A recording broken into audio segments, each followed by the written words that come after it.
Hey everyone, Kelsey the Counsellor here. I'm super excited to talk about this today. I think there can be a lot of judgment and misinformation out there about the different types of relationships that we might engage in.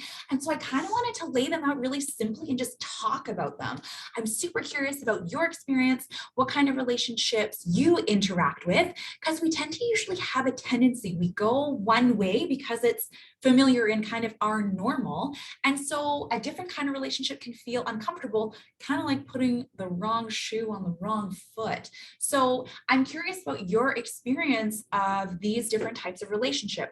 I'm just going to adjust my camera a little bit because the light's a bit funny. There we go. That's a bit better. Okay, so the three different types of relationship, can you already identify them? And maybe which one you have a tendency to fall into? The first one, and this is very much celebrated in the Western world, is an independent type of relationship.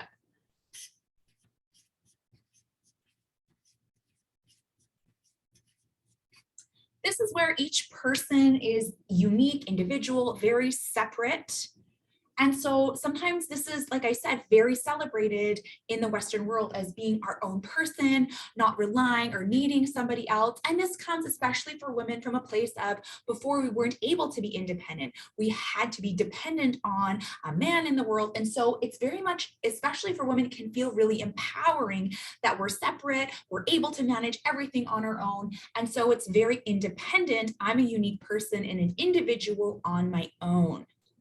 The next one, where you can't even see the separation between the two people, is a codependent relationship.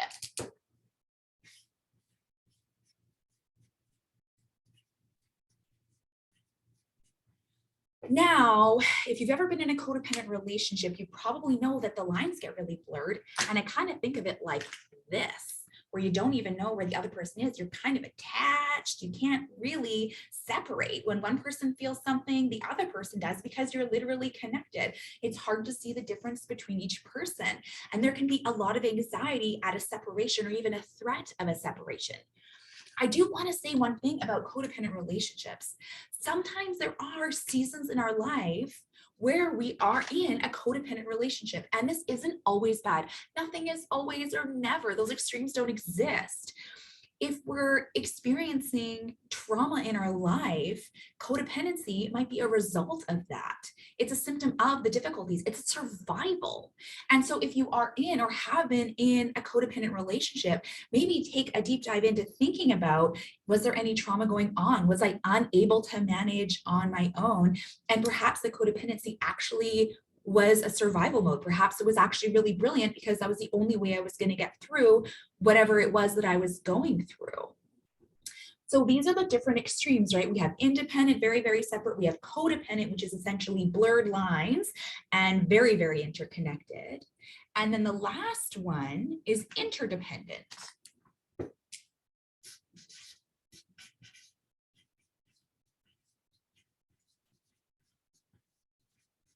Now this one, excuse me, is definitely valued within our more Eastern countries in the world. In Asia, South Asia, this is definitely something that's very much valued. If we think about the family units and with Indigenous cultures as well, there's very much an interdependence. We're all connected as a family unit, and so we're separate, but we're not, we're all interconnected. And so if this is independent and this is codependent, I kind of think of interdependence as this. There's an overlap here in the middle between the people involved, and yet there still is separation. Now, there might be times where that overlap is more or less, but I kind of think it as wherever you are, what can you do to create balance? So if you really are engaged in an independent relationship because you're a strong person and you appreciate your individuality and you appreciate your safety in being your own person, maybe there's a way where you want to explore a bit more overlap with somebody else. And maybe if you're in a codependent relationship where you can't see who you are individually anymore, maybe you want to explore a bit more independence.